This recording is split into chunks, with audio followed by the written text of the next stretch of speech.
รมการจะปล่อยขึ้นสู่เวหาภูมิปัญญาชาวพุทธว่าได้สร้างสาหาบุกบังไฟ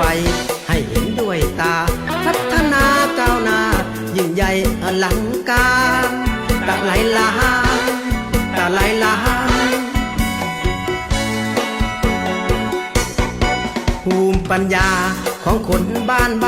บังไฟตะไลล้านดังสถานโลกันกำปนาดกองสะเทือนขวัญท้องหน้าผาคล้ายก้อนเมฆลอยเป็นชั้นมุ่งทะยานไม้มันขึ้นสู่เวหาตะไลล้านตะไลล้านผู้คิดค้นคนแรกของไทยเริ่มจากเล็กกลางใหญ่ที่ถูกได้ทดลองผลสำเร็จมีค่าดังเพชรหรือทองการันตีรางวัลรับรองเกียรติขจรชื่อกองนายกฤษดาจำพล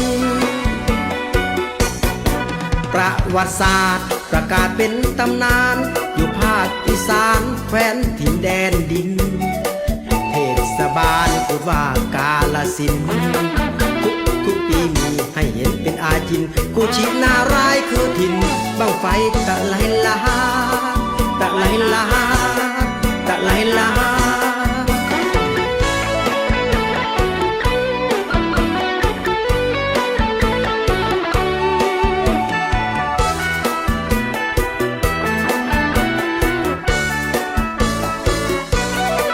ผู้คิดค้นคนแรกของไทยเริ่มจากเล็กกลางใหญ่ผิดถูกได้ทดลอง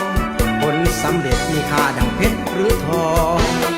การันตีมีรางวัลรับรองเกียรติขจรชื่อกองนายกฤษดาจำพลประวัติศาสตร์ประกาศเป็นตำนานอยู่ภาคอีสานแคว้นถิ่นแดนดินเทศบาลพูดว่ากาฬสินธุ์ทุกปีมีให้เห็นเป็นอาจินกูชินารายคือถิ่น